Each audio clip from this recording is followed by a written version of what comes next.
जैसा कि दोस्तों फाइनली हम लोग बूशी डैम आ गए हैं। यहाँ का नज़ारा देखिए, बहुत बहुत सारी भीड़ है, बहुत काफ़ी लोग हैं यहाँ पे।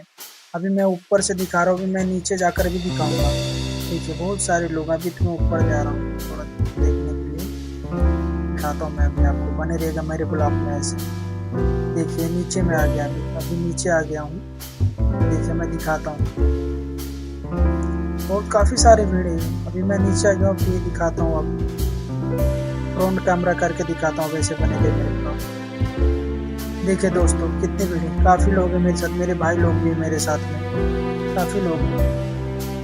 देखिए बहुत सारे लोग हैं, बहुत ही अच्छा लगता है दोस्तों आने के बाद। आप लोग भी आइएगा बूशी डैम, ओनली बारिश में, जब बारिश होगा तभी आना। बारिश में बहुत ही अच्छा लगता है, खूबसूरत।